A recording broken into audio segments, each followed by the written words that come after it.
Вітаю, паважаныя слухачы і гледачы гэтага стрыму. Пры мікрафоне са студыі Еўрарадыё працуе Марыся Вайтовіч, а ў нас у гасцях юрыст Алесь Михалевич. Вітаю вас. Добрый дзень. Будзем размаўляць пра самыя цікавыя кейсы, якія ёсць у нашых навінах Беларусі і свету. Я заклікаю вас быць актыўнымі, пакідаць свае каментары, пытанні ў чаце пад нашым стрымам, каб наш эфір быў яшчэ больш цікавым. Пачнем з самага апошняга. 22 грамадзяніна Беларусі, якія ваявалі на баку Расію, цяпер знаходзяцца ва ўкраінскім палоне. Такая навіна сёння з'явілася ў стужцы. Яшчэ 7 беларусаў з расійскім грамадзянствам ужо абмянялі на ўкраінскіх ваеннапалонах. Алесь, з юрыдычнага пункту гледжання, хто яны для Беларусі, ці павінна беларуская дзяржава абараняць іх як сваіх грамадзян, нават калі яны ваявалі на баку Расіі, ці удзел у вайне супраць Украіны фактычна змяняе гэтую сітуацыю? Ну, думаю, што мне бы вельмі хацелася, каб тая Беларусь, светлая Беларусь будучыні змагалася за кожнага свайго грамадзяніна незалежна ад поглядаў. Я узгадваю сітуацыю з Насцей Рыбкай, такой дзяўчынай, якую там па выніку беларуская ўлада за яе заступілась, каб яна там не патрапіла ў Маскву, каб яе своечасова перадалі ў Беларусь. Ну, то мне здаецца, за кожнага грамадзяніна Беларусі афіцыйны Менск павінен скажам, упрагацца, павінен адстойваць іх інтарэсы, нават калі гэта людзі, якія пагадзіліся ваяваць па баку Расіі. Юрыдычна, як бы, можна абвяшчаць, што яны здзяйсняюць злачынства, бо я лічу, што наёмніцтва, як бы любое наёмніцтва, можна разглядаць як злачынства, так? Але яны застаюцца грамадзянамі Беларусі, і Беларусь, безумоўна, мусіць іх абараняць. І вось яшчэ другі бок гэтай гісторыі, калі беларус з'яўляецца грамадзянінам Беларусі і Расіі, але ваюе за Расію. Ці можа яго падвойнае грамадзянства ўплываць на перамовы аб абмене? І ці не атрымліваецца, што ў такіх выпадках Расія можа выкарыстоўваць беларусаў як сваіх грамадзян, а Беларусь фактычна ухіляцца ад адказнасці за іх лёс? Ёсць універсальнае правіла. У тых краінах, дзе дазволена падвойнае грамадзянства, чалавек самой краінай заўсёды трактуецца як грамадзянін, як грамадзянін сваёй краіны. Што это азначае ў практыцы? Калі чалавек знаходзіцца ў следчым ізалятары, напрыклад, ну то консула замежнай дзяржавы да яго не дапусціць, бо ён мясцовы грамадзянін. Гэта, дарэчы, вельмі частая з'ява, напрыклад, грамадзян Ізраіля, якія адначасова грамадзяне Украіны, прыехалі ва Ўкраіну наведаць сваякоў і не могуць выехаць, бо Украіна іх трактуе як патэнцыйна вайскова абавязаных і забараняе ім выезд. Ну, то бок, гэта заўсёды дзяржава трактуе сваіх грамадзянаў як сваіх. Ну, а што датычыцца пытанняў абмена, ну, то трэба глядзець, я думаю, якая краіна больш уплывовая, якая краіна хутчэй іх выцягне. Безумоўна, як мне здаецца, у пытаннях расійска-украінскіх абменаў, як бы, безумоўна, Расія мае больш козыраў, таму што, ну, все мы разумеем, што абменны фонд весь час папаўняецца, і людзі пасля мяняюцца па нейкіх там формулах. Дзякуй вялікія. Пачнем яшчэ з адной галоўнай лічбы, якую сёння таксама прагучала. Паводле вясны ў Беларусі ўжо як мінімум 29 палітвязняў, якія асуджаныя на 20 і больш гадоў. Што гэта за змена маштабу рэпрэсій? Мы ўжо гаворым не пра асобныя жорсткія прысуды, а пра сістэму, якая гатовая сабіраць у чалавека дзесяцігоддзе жыцця? Я думаю, що заўсёды сістэма была гатовая забіраць дзесяцігоддзі жыцця. Я, калі шчыра, на жаль, з'яўляюся в нейкім сэнсе песімістам. Ёсць такі анекдот, калі песіміст кажа, горш не будзе, а аптыміст кажа, будзе. Дык вось я з'яўляюся в нейкім сэнсе такім аптымістам, і я, напрыклад, асабіста вельмі здзіўлены, што Лукашенко пры ўсіх ягоных, назовем так, маразмах да гэтага часу не пайшоў у прымяненне вышэйшай меры пакарання ў адносінах да апазіцыі. Гэта цудоўна, я гэтаму вельмі рады, але, безумоўна, вось гэтыя 20гадовыя тэрміны, ну, так яно на сённяшні дзень выглядае. Просто будзем спадзявацца, што гэтыя людзі будуць мець все статусы палітычных вязняў, ну і як і першапланавыя лідары 20-го года, яны не адседзяць свае тэрміны. Але як бы в нейкі момант уладзе трэба было паказваць, што ідзе падвышэнне градуса, ну і вот такім чынам яны гэта падвышаюць, калі пачынаюць даваць больш за 15-20 гадоў.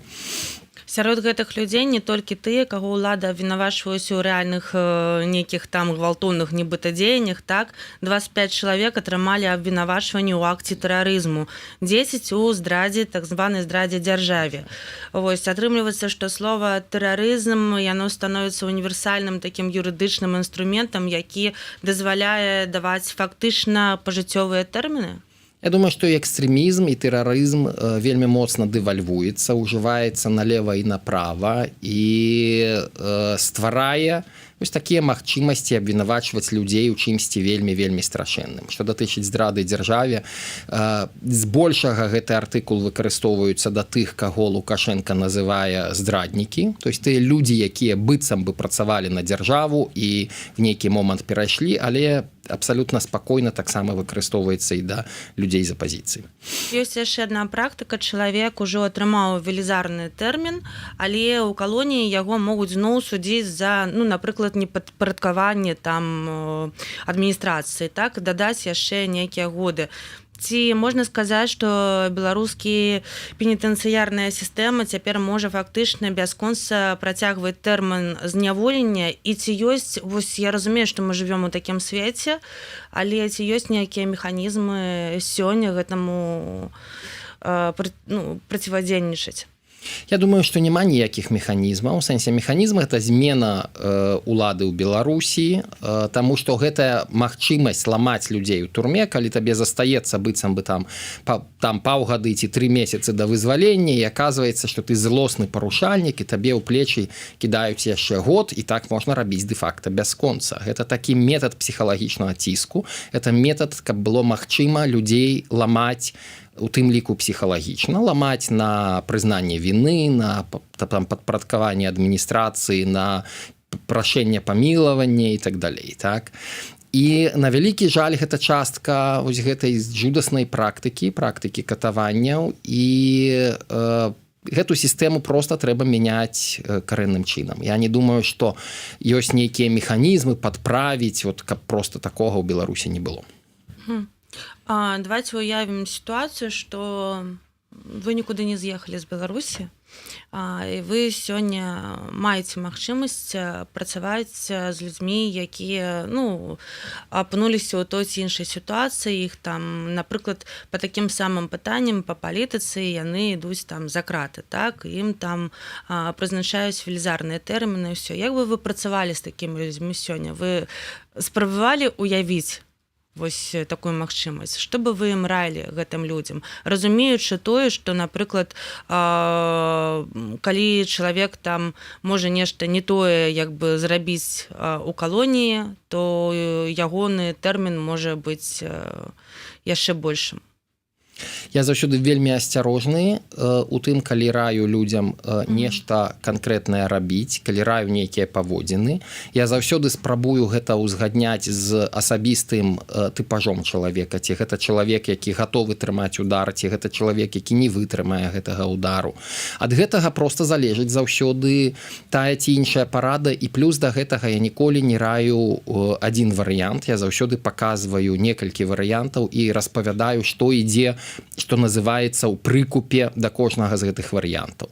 Наколькі моцнае будзе катаванне, наколькі, напрыклад, класіка жанра, калі ты на старце, табе трэба прызнаць віну, не прызнаць віну, пайсці на супрацу, не пайсці на супрацу, нашмат лягчэй адразу паказаць сябе вельмі моцна, скажам так, ідэйным чалавекам, і в нейкі момант ад цябе адстануць. Так, самае горшае гэта паказваць, што ты вагаешся, і тады цябе проста спрабуюць, скажам, варыць на павольным вагні і давесці да адпаведнай кандыцыі. Таму я заўсёды вельмі моцна гляджу на псіхалагічны вобраз чалавека, на тое, якія у яго каштоўнасці, і таму што тое, што з'яўляецца добрай парадай для аднога, можа быць вельмі дрэннай парадай для іншага. Я скажу так, напрыклад, я калі знаходзіўся ў турме 2010-11 годзе, мой адвакат, якога я безумна паважаю і люблю, які сапраўды быў на маім баку, за што і паплаціўся адвакацкай ліцэнзіяй,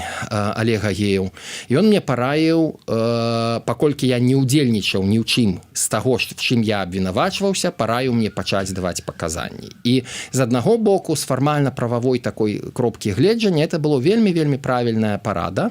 З іншага боку, як я сёння бачу, у маіх умовах мне было правільна ўвогуле нічога, ніякіх паказанняў не даваць і ні пра што з імі не размаўляць. Таму кожны раз, калі ты працуеш з людзьмі і кансультуеш людзей, трэба даваць некалькі варыянтаў, трэба тлумачыць, што ідзе за кожным з іх, дзе можа быць павелічэнне ціску, дзе ад вас могуць, напрыклад, ад чалавека могуць пэўны момант адстаць, пэўны момант могуць перастаць, скажем, дадаткова ціснуць. І таму я думаю, што тут таксама вельмі вялікая праблема, што у адвакатаў звычайна вельмі слабая псіхалагічная падрыхтоўка, просто слабая, ну бо адвакат не ёсць псіхолог, так? У нармальнай краіне прафесіянал займаецца адной галіной, яму не трэба адначасова мець там 3-5 прафесій. У беларускіх умовах, на вялікі жаль, вельмі часта табе трэба адначасова глядзець і юрыдычную частку, ад якой вельмі мала залежыць, але штосьці можа залежыць, так? І адначасова глядзець частку псіхалагічную. Зразумела, дзякуй вялікі за гэтую гісторыю і прыватны прыклад. Асобная гісторыя былы супрацоўнік мытні Яўген Гурыновіч. Паводле праваабаронцаў, пасля затрымання яго жорстка збілі. Ён атрымаў сур'ёзную траўму спіны і інваліднасць. Цяпер у калоніі ён перасоўваецца на мыліцах, але яго выводзяць на працу і нават змяшчаюць у ШЗА. Што ўвогуле засталося ад самого паняцця права зняволенага сёння ў сістэме Беларусі? Ну, мы так гаворым, як быццам это права калісьці было. Мы мусім разумець, што Савецкі Саюз самымі жудаснымі традыцыямі 37-го года сталінскіх рэпрэсій проста плаўненька перайшоў в лукашэнкаўскую Беларусь. І таму, як бы, калі мне кажуць, што былі нейкія традыцыі правоў зняволеных, на вялікі жаль, для нашай краіны гэта неправда. Мало таго, я скажу, што і увесь свет таксама трэба разумець, што функцыянуе і ішоў правы зняволеных адносна нядаўна. Я памятаю наведванне ў Белфасце, у Паўночнай Ірландыі мясцовай турмы, дзе я чытаў правілы цялеснага пакарання, якія былі адменены ў 1956 годзе. То бок да 1956 года за нейкія парушэнні можна было прымяняць цялесныя пакаранні. У Великобритании, у Белфасте, у Паўночнай Ірландыі, так? І таму, як бы, ад правоў нічога проста, ну, ад іх у Беларусі нічога не магло застацца, бо іх проста не было. А так сістэма, на жаль, заўсёды функцыянавала. Я памятаю мой любімы прыклад. Я падчас выбарчай кампаніі, як кандыдат у прэзідэнты, наведваў вельмі шмат раёнаў і сустракаўся заўсёды з кіраўнікамі мясцовай міліцыі. І в адным з раёнаў паўночна-заходняй Беларусі я прыходжу да начальніка міліцыі, там з ім размаўляю і пытаюся, як тут у вас з катаваннямі. А ён мне абсалютна шчыра так гаворыць: «О, Алесь, не, нам это уже давно забаранілі рабіць, табе трэба ехаць в следчыя ізалятары». То бок, як бы, людзі пра гэта, ну, то есть, сістэма ніколі не мянялася. Просто, як бы, было пытанне, дзе можна прымяняць катаванні, дзе нельга прымяняць катаванні, на якім узроўні яны прымяняюцца, на якім не. І все. А цяпер ёсць адчуванне, што... Яны дазволены паўсюль. Яны дазволены ад раённага аддзялення міліцыі па любыя дзяржаўныя установы, сілавыя установы. Тое, што прарабляе Губопік, які ввогуле проста выключаны з прававой сістэмы, выключаны з усяго, ну, это ввогуле асобная проста рэч. Так? Калі людзі проста адчуваюць поўную беспакаранасць, і, на жаль, яны поўнасцю беспакараныя. Я не ведаю, ці магу я запытацца, ці вы ў курсе, калі, вось, напрыклад, як мы ведаем, што за кратамі загінуў мастак Алесь Пушкін, так, ёсць там іншыя гісторыі таксама, Вітольд Ашурак, так, калі адбываюцца такія сітуацыі, наколькі сур'ёзным павінна быць расследаванне такіх спраў, і ці калі-небудзь праводзіліся яны ў Беларусі нефармальна? Я думаю, што я не ведаю нейкіх нефармальных, в сэнсе, каб сапраўды па поўнай праграме з допытамі і з жаданнем дабрацца да ісціны было гэта зроблена. А звычайна, фармальнае расследаванне ёсць, толькі гэта проста пацвярджае, што вот сардэчная недастатковасць, чалавек сам упаў, ніякіх там катаванняў, ніякіх уздзеянняў не было. Вельмі часта відэо назірання, якое вядзецца, оно просто кудысьці знікла, таму што яго перасталі там записываць в нейкі момант і так далее. Гэта класіка жанра, на вялікі жаль, Беларусь у гэтым плане прагрэсуе в найгоршых сваіх практыках, што трэба зазначыць, што ўсё ж такі пасля гэтага кожная канкрэтная зона, кожнае канкрэтнае месца пакарання, дзе чалавек памёр, на нейкі час там сітуацыя паляпшаецца. Але гэта жудасна, калі паляпшэнне сітуацыі адбываецца праз смерць чалавека. Яшчэ адзін момант. Гурыновіч і яго калегі, паводле інфармацыі Dissident Buy, маглі перашкаджаць схемам кантрабанды беларускіх цыгарэт у Еўрасаюз, у тым ліку з удзелам дзяржаўных структур. Ці можа гэтая справа паказаць, што ў Беларусі палітычны пераслед часам пачынаецца не з палітыкі, а з таго, што чалавек пераходзіць дарогу сістэме і яе інтарэсам? Але гэта было ўжо дзесяткі разоў, так? Калі карупцыйныя ці іншыя справы, эканамічныя справы выкарыстоўваліся для палітычнага пераследу. У гэтым няма абсалютна нічога новага. Такія рэчы адбываліся дзесяткі разоў, і на вялікі жаль, вельмі часта беларускае грамадства заслаба рэагуе на падобныя рэчы. Напрыклад, калі была масавая справа гарадзенскіх мытнікаў, па якой мой калега з каардынацыйнай рады, сябра каардынацыйнай рады, таксама як і я, Алесь Юркойць, адседзеў вельмі шмат гадоў у турме, большасць беларускага грамадства, па меншай меры тая яго частка, якую звычайна грамадства, якое я бачыў, казалі: ха-ха-ха, гэта ж мытнікі. Як быццам мытнікаў можна за штосьці сажаць проста таму, што яны працуюць у мытні. Так, гэта вельмі дрэнны падыход, гэта такі падыход, які руйнуе і дзяржаўныя інстытуцыі. Калі аказваецца, што нейкі чалавек, калі в нейкім дзяржаўным органе працуе, все, ён ужо заведама адразу з самага пачатку нейкі дрэнны чалавек. Дзякуй вялікі, сябры. Я нагадаю, што у нас у гасцях сёння юрыст Алесь Михалевич, я Марыся Вайтович, гэта Еўрарадыё, і я б хацела зачытаць некаторыя каментары, пытанні, якія прыходзяць у нас у чат. Прывітанне ўсім. Так. Сагапатова, віоленс, я не магу, не ведаю, як прачытаць, выбачайце, прывітанне Сакабато. Окей. Гэта стэрэатып, але чула, што катаванні ў турмах у Савецкім Саюзе пасля смерці Сталіна спыніліся і аднавіліся яны ўжо ў Расійскай Федэрацыі. Чула ад расійскіх, таму гаворка пра Расійскую Федэрацыю. Правда, гэта не тычыцца карнай псіхіятрыі. Я думаю, што я не то, што думаю, я, на жаль, цікаўлюся гэтай тэмай, даследаваў, чытаю шмат літаратуры. Катаванні ў Савецкім Саюзе ніколі не спыняліся. Заўсёды, як у маім прыкладзе пра начальніка міліцыі, які сказаў, што ў нас на ўзроўні раёна гэта ўжо забаронена, вам в обласці в следчыя изолятары трэба ехаць. Так? Заўсёды было пытанне, на якім узроўні гэта дазволена, на якім узроўні не дазволена. І заўсёды катаванні прымяняліся, былі месцы, дзе, напрыклад, утрымліваліся вары в законе, якіх ламалі, так? І, канешне, хтосьці скажа: это ж катаванне ў дачыненні да вароў в законе это дазволена, таму што это ж крымінальнікі, іх трэба ламаць і все такое.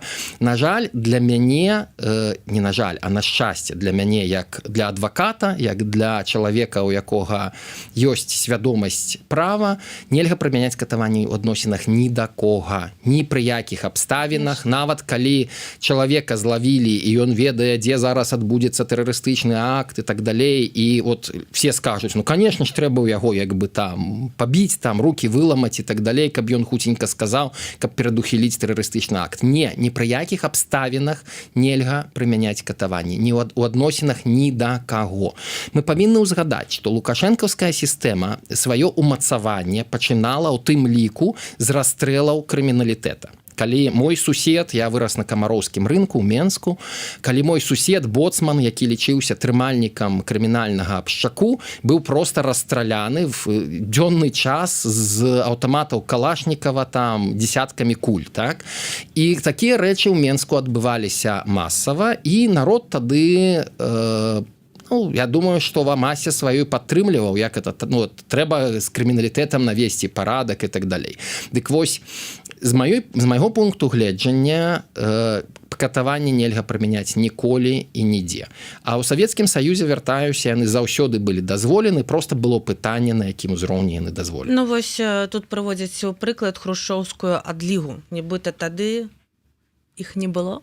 Я думаю, што тады проста вызвалялі значную частку палітычных, тады вызвалялі значную частку крымінальнікаў, але на нейкім узроўні, на асобным узроўні, в асобных установах ўсё роўна катаванні былі дазволены.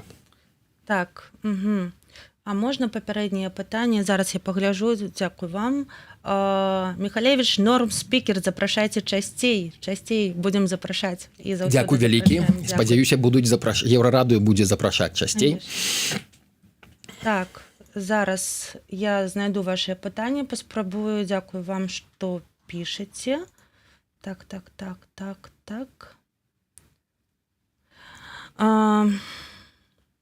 Беларуская апазіцыя 6 гадоў паўтарае мантры пра падтрымку дэмсілаў захадам. Па факту захад проста дае гранты на падтрымку штаноў і ўсё, а рэжым застаецца. Вельмі цяжка адказваць на пытанне, якога няма. Цяжка знайсці чорную кошку ў цёмным пакоі, асабліва калі яе там няма. Вельмі цяжка каментаваць такія рэчы. Я думаю, што беларуская апазіцыя, дакладней, беларускія інстытуты грамадзянскай супольнасці, інстытуцыі, такія як офіс Святланы Ціхановскай, каардынацыйная рада, куды я ўваходжу, аб'яднаны пераходны кабінет, трымаюць месца Беларусі перад дэмакратычным светам, для дэмакратычнага свету, і трымаюць гэтае месца да таго моманту, пакуль і афіцыйны Менск, і людзі, якія сёння ў апазіцыі, у нейкі момант стануць адным цэлым і будзе нармальная прызнаная дэмакратычная ўлада Беларусі.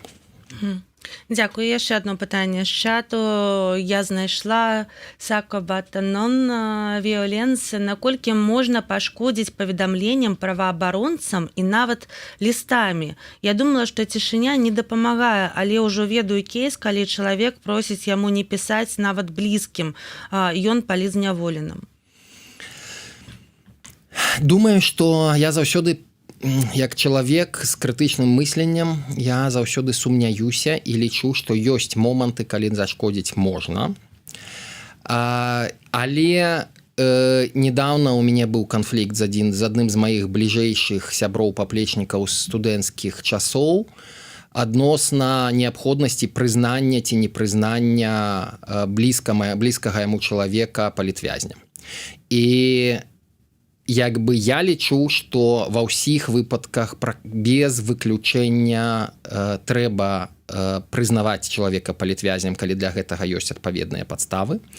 І я лічу, што гэтым вы блізкаму чалавеку ні ў якім разе не нашкодзіце. Дадатковая медыйная актыўнасць, так, калі пра чалавека вельмі моцна шмат пішуць і так далей, гэта бывае па-рознаму, і на вялікі жаль часам такія рэчы заўважаюцца і ўнутры ізалятара, ўнутры турмы, ўнутры зоны чалавек можа за гэта атрымліваць дадатковае пакаранне. Але мой асабісты, скажам, падыход такі, што публічнасці шмат не бывае. Публічнасць, наадварот, дапамагае, яна дапамагае максімальна хутка выйсці, яна дапамагае сядзець у лепшых умовах, таму што калі інфармацыя прасочваецца, нават адміністрацыя гэта адчувае. Дзякуй вялікі. А яшчэ недавно пабачыла, як адна палізняволеная падзялілася ў соцсетках лістамі, якія ёй пісалі праз дысідэнт, праз нейкія платформы, якія даходзілі ці не даходзілі, ці яна атрымала толькі пасля таго, як выйшла з турмы. І я падумала і хацела заклікнуць вас усіх, пішыце лісты палітвязням. Пра гэта мы вельмі часта раней нагадывалі, а цяпер сталі нагадваць рэдка. Мне здаецца, што нават калі гэтыя людзі не атрымаюць гэтыя лісты сёння, гэта вельмі моцная і сур'ёзная падтрымка, калі людзі выходзяць за крату, калі яны бачаць, колькі людзей увесь гэты час былі побач з імі і іх неяк маральна падтрымлівалі. Яны выходзяць, чытаюць усё. Я пра гэта сапраўды не думала, і проста вось калі трапіла на гэты пост, я згодна абсалютна, рабіце копіі гэтых лістоў. Калі ў чалавека захоўваецца неактыўны Facebook, высылайце яму гэтыя лісты ў Facebook, копіі, так? Бо я лічу, што тое, што беларуская ўлада робіць, яна спрабуе знішчыць памяць, яна спрабуе знішчыць падтрымку, знішчыць салідарнасць. А што мы павінны рабіць? Якраз проста наадварот, паказваць падтрымку, паказваць салідарнасць, захоўваць памяць і так далей.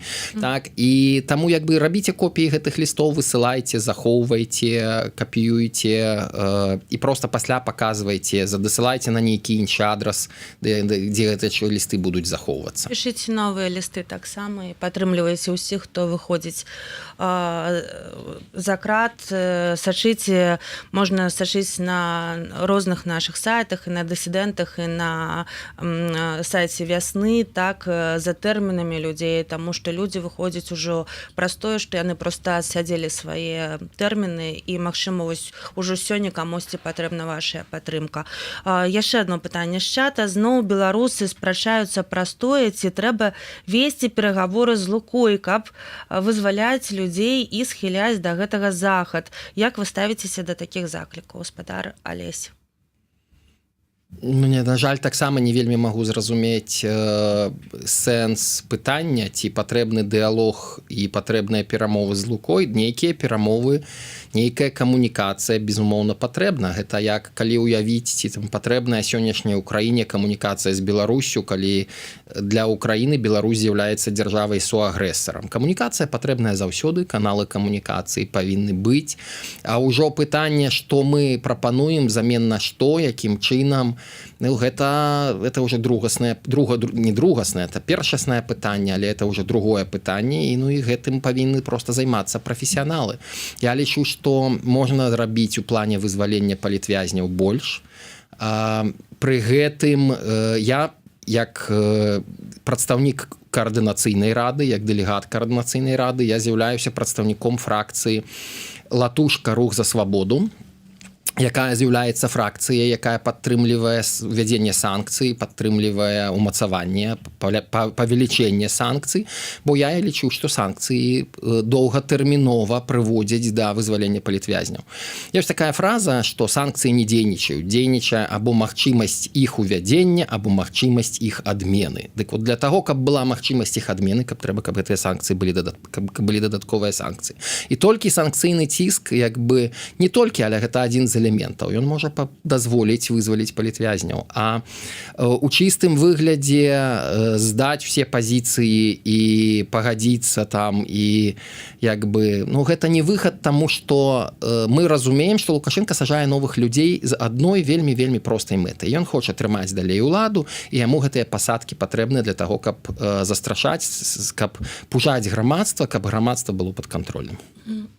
Сябры, дзякую вам за вашу актыўнасць, за тое, што пішыце пытанні, каментуйце нас, будьце яшчэ больш актыўнымі і нікуды не знікайце.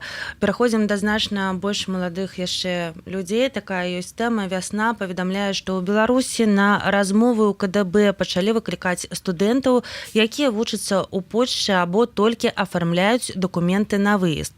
Прычым супрацоўнікаў цікавяць не толькі самі студэнты, але і іх аднакласнікі, аднагрупнікі, тэлеграм-чаты, знаёмыя за мяжой. Што сілавікі насамрэч спрабуюць знайсці ў гэтай інфармацыі? Ну, на жаль, я думаю, што проста зачыстка адбылася да такога ўзроўня, што сілавікі проста шукаюць любыя зачэпкі зачэпкі і выхады на тых людзей, якія знаходзяцца ў Польшчы, якія знаходзяцца в іншых краінах захаду. І Яны спрабуюць з аднаго боку развіваць, скажем так, сваю кантактную базу, пашыраць там агентуру. Нагадваю пра тое, што все камунікацыі з беларускімі спецслужбамі, як правіла, заканчваюцца вербоўкай. Вам паступіць прапанова завербавацца, таму як бы калі ёсць магчымасць, пасылайце максімальна хутка, пасылайце гэтых людзей адразу. Калі вам тэлефануюць з нумара вашай маці, з вашага бацькі, проста кажыце, што вы не хочаце размаўляць, тлумачце сваім бацькам, што яны з вами не ў кантакце, што яны перапынілі з вами кантакт, што ў вас няма, што яны вас ввогуле придалі анафеме, абвінавацілі ва ўсіх грахах і так далей, і у вас няма з імі контакта, рабіце так, каб проста ад іх адсталі, так, як бы, чым больш вы выходите на контакт, чым больш, это як з тролямі, так, у інтэрнэце, чым больш вы адказваеце на іх злобныя паведамленні, тым больш яны гэтым харчуюцца, тым больш яны в гэта все ангажуюцца. Таму, як бы, калі ёсць магчымасць, проста перапыняйце контакт, паведамляйце пра гэта в сваіх сацыяльных сетках, пішыце пра гэта, паведамляйце пра гэта ў праваабарончы цэнтр «Вясна», кажыце пра гэта журналістам, проста распаўсюджвайце пра гэта інфармацыю. Дзякую вялікі. Але вось таксама асабліва трывожна, што на такія размовы могуць выклікаць непаўналетніх. Ці ёсць у бацькоў нейкі рэальны спосаб абараніць дзіця падчас такой размовы, калі фармальна гэта можа выглядаць як проста прафілактычная гутарка? Але Беларусь не ёсць прававой дзяржавай, не з'яўляецца прававой дзяржавай. Што мы будзем зараз гаварыць пра нейкія парушэнні, а патрабуеце там трэцюю дарослую асобу. На захадзе, напрыклад, у большасці краінаў, калі нейкія дзеянні з дарослай з непаўнагадовай асобай праводзяцца, павінны запрасіць або бацькоў, або там нейкую трэцюю асобу, там сацыяльнага там настаўніка, выхавацеля, там псіхолага са школы і так далей. Мы разумеем, што Беларусь это не прававая дзяржава, гэта все не працуе, і на вялікі жаль, што-небудзь тут проста зрабіць крайне цяжка. Чаму такая увага менавіта да тых, хто вучыцца ці збіраецца вучыцца ў Польшчы? Ці можна сказаць, што для беларускай дзяржавы сам факт адукацыі за мяжой і кантактаў з іншымі беларусамі ўжо становіцца фактарам падозранасці? Безумоўна, а што это зразумела, што калі чалавек вучыцца за мяжой, это як бы я чалавек, які нарадзіўся яшчэ ў глыбокім Савецкім Саюзе, я нарадзіўся ў 1975 годзе і памятаю, калі у кожнай анкете было пытанне, у савецкай анкете, ці есть ли родственнікі за граніцай. І наяўнасць сваякоў за мяжой заўсёды ўспрымалася як штосьці не проста падазронае, а як тое, што чалавека трэба прафілактычна дадаткова трымаць пад кантролем. Зразумела. А цяпер перайдзем да тых, хто ўжо з'ехаў. Беларусы ў міграцыі сутыкаюцца з адмовамі ў міжнароднай абароне, праблемамі з дакументамі і рызыкай апынуцца ў сітуацыі, калі вяртацца небяспечна, але легалізацыя ў іншай краіне не гарантавана. Увогуле такая сітуацыя ўжо даўно. Якая сёння галоўная юрыдычная памылка беларусаў, якія думаюць, я з'ехаў, значыць, я ўжо ў бяспецы? Тое, што, на жаль, Захад ідзе, Еўрасаюз, большасць краін Еўрасаюза ідзе ў змаганне з дадатковай эміграцыяй, у змаганне з дадатковымі азылянтамі, тымі, хто просіць статус бежанца, і беларусы пад гэта все будуць трапляць таксама. І таксама вяртаюся да таго, што я аптыміст, які гаворыць, песіміст кажа, горш не будзе, аптыміст будзе. Вот я такі аптыміст, які кажа, будзе горш. У Польшчы сітуацыя істотна пагоршыцца, яна ўжо пагоршылася ў Нямецчыне, а ў Нямецчыне таксама яшчэ істотна пагоршыцца. Палітычна, я заўсёды пра гэта кажу, будуць прыходзіць правыя партыі, антыэмігранцкія партыі, якія эксплуатуюць настроі антыукраінскія, а беларусы гэта будуць ісці пад тую самую, просто абсалютна падпадаць пад тыя самыя крытэрыі, ну і будуць змагацца, будуць спрабаваць ад беларусаў пазбаўляцца. Што датычыцца тых, хто просіць міжнародную абарону, трэба кожны раз паказваць вашу індывідуальную небяспеку вяртання. Што пагражае вам, у чым удзельнічалі вы, якая актуальная праблема для вас і так далей. Калі частая сітуацыя, з'ехаў бацька ці маці, якую пераследавалі разам з непаўнагадовымі дзецьмі, пакуль яны тут сидзелі на розных візах, на розных відах на жыхарства, камусьці з паўнагадовых дзяцей споўнілася 18 гадоў.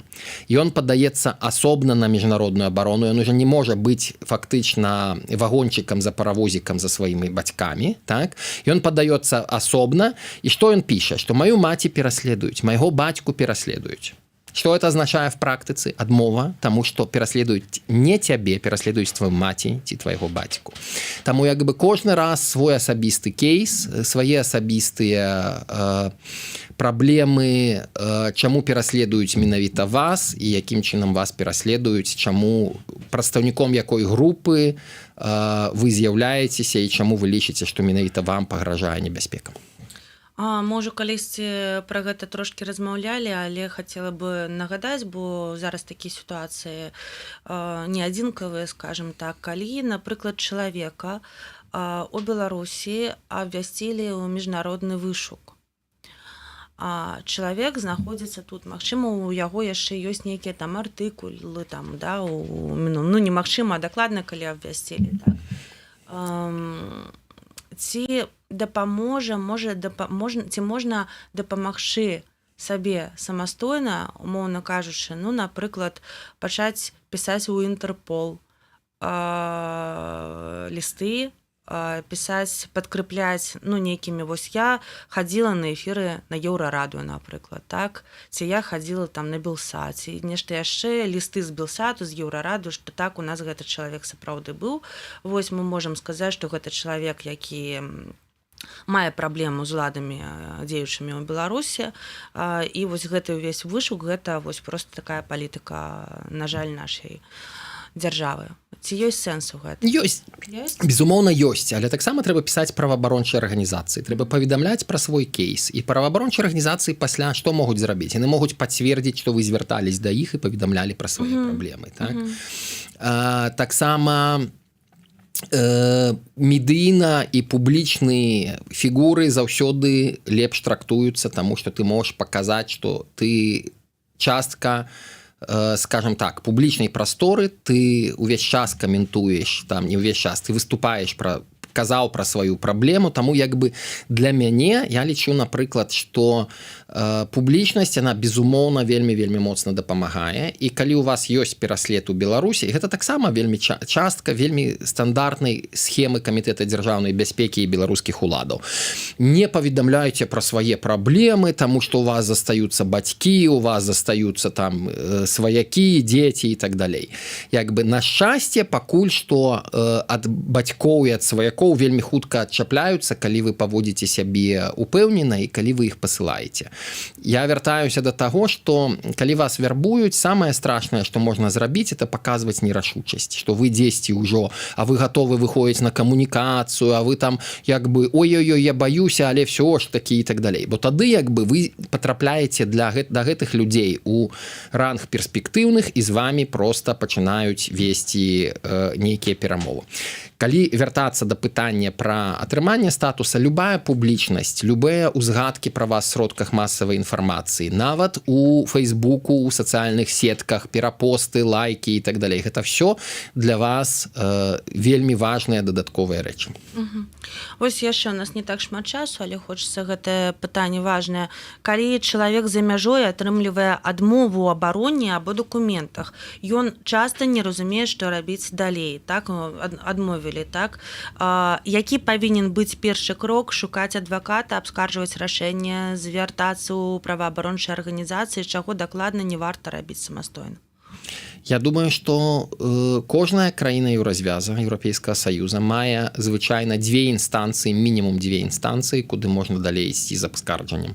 Рыхтуйце дакументы, шукайце адваката. Вельмі часта можна зрабіць это абскарджанне, калі няма магчымасці знайсці адваката, калі той, каго вам у краіне прадаставілі, напрыклад, па гэтым пытанні, там не здольны гэта якасна зрабіць. Ну, просто, што называецца, Google дапамогу з дапамогай, не ведаю, штучнага інтэлекта і так далей. Рабіце абскарджанні і ідзіце, самае галоўнае, вытрымлівайце прававыя нормы па часу абскарджання. Вы можете просто напісаць вельмі простую скаргу, падаць яе своечасова і пасля даносіць розныя матэрыялы. То бок самае галоўнае, што называецца, не прапусціць свае тэрміны і просто нармальна ўвайсці ў працэс абскарджання. Што датычыцца перспектыў, увогуле, я думаю, што беларусы, асабліва ў Польшчы, вельмі разбэшчаныя, скажу такім тэрмінам. Таму што шмат гадоў Польша беларусам давала міжнародную абарону па меншай меры на ўзроўні дадатковай абароны. Любы практычна беларус, які звяртаўся, гэтую абарону атрымліваў. Так?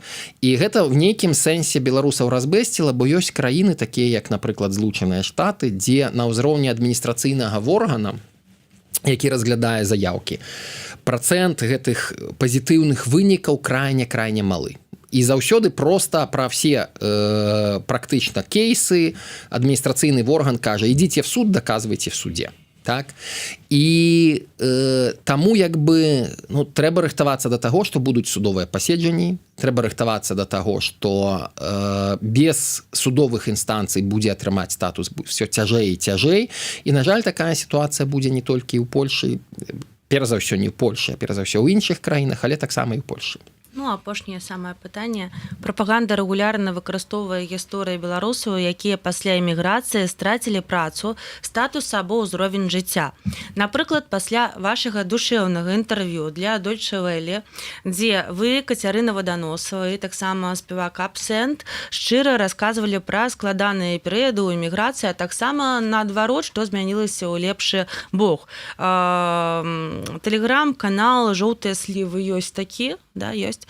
Ператварылі размову ў гісторыю пра тое, што ў Еўропе беларусы сталі жабракамі. Чаму прапаганда так баіцца менавіта шчырай гісторыі пра цяжкасці эміграцыі? Ці не таму, што чалавек можа адначасова сказаць: мне было цяжка, але я ўсё роўна не хачу вяртацца ў рэпрэсіўную Беларусь? Я думаю, што прапаганда, она заўсёды хоча паказаць усё у сваім стылі. Яны выкарысталі маю гісторыю пра то, як я ў першую сваю эміграцыю. Я першай эміграцыі быў з 2011 по 2015 год, калі яшчэ толькі атрымліваў юрыдычную адукацыю і мяне не было яшчэ адвакацкай ліцэнзіі ў Чэхіі. Я в нейкі час працаваў начным рэцэпцыяністам на рэсепшэне ў гатэлі. Так? І, як мы ведаем, любая праца – гэта нармальна. Працаваў я, апроч таго, што я працаваў на рэсепшэне, я выкладаў в амерыканскім універсітэце некалькі гадзін на тыдзень і так далей. То бок, нават са статусам было не так все адназначна, маю на ўвазе, са стратай статуса. Але гэтую гісторыю далі якраз у тым святле, што ў яго ў Беларусі было ўсё, а калі ён стаў беглым, вот паглядзіце, ён там все страціў. Плюс я гаварыў пра тое, што мне, напрыклад, у Варшаве некамфортна праз тое, што тут няма побач азёраў. Я вырас на азёрах, для мяне азёры гэта маё, скажам, маё тое месца, дзе я праводжу час не толькі летам, але і зімой, там, і восенню і так далей. Ну і проста геаграфічна тыя, хто жывуць у Варшаве, ведаюць, што тут для таго, каб паехаць на азёры, рэальна трэба праехаць больш за 100 кіламетраў ці 150 кіламетраў. Так? І таксама прапаганда гэта выкарыстала і паказала: ай-яй-яй, паглядзіце, якім там некамфортна жывецца і так далей.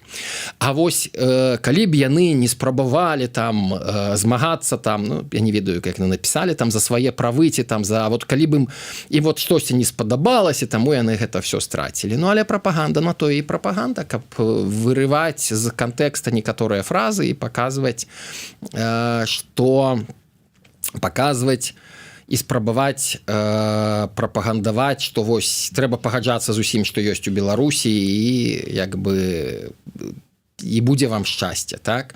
Ну, але што датычыцца мяне асабіста, то трэба просто разумець, што ў мяне не было варыянту ціхенька жыць у Менску, бо что называется, по совокупнасці заслугаў, по сукупнасці таго, што я рабіў ўсё сваё жыццё, ну, па любым выпадку я бы быў у турме. У мяне яшчэ да гэтага часу не закрыта крымінальная справа з 2010 года, у мяне ўжо ёсць некалькі крымінальных справаў пазнейшых. І на вялікі жаль, у беларускай сістэме, калі ёсць чалавек, крымінальная справа заўсёды знойдзецца. Мы шмат разоў, сотні разоў бачылі, як людзі, якіх першы раз сажаюць на суткі, пакуль яны сядзяць 15 сутак або 2 разы по 15, узбуджаецца крымінальная справа, ці яны далучаюцца да нейкай новай, і яны сядаюць у турму. Таму як бы прапаганда прапагандай, а абачлівасці разумець увогуле, в якой краіне, якая краіна з'яўляецца нашай айчынай, дакладней, якая ўлада кіруе ў той краіне, якая з'яўляецца нашай айчынай, гэта вельмі важна.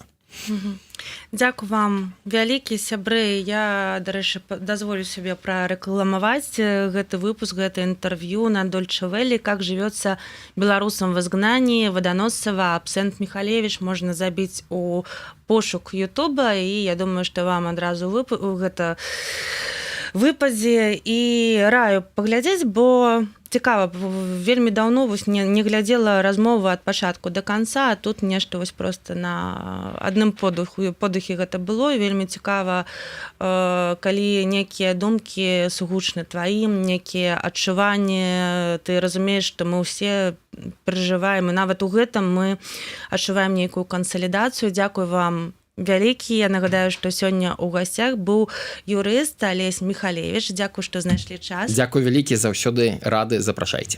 Взаемна. А для вас са студыі Еўрарадыё працавала Марыся Вайтовіч. Не пераключайцеся. Дзякуй.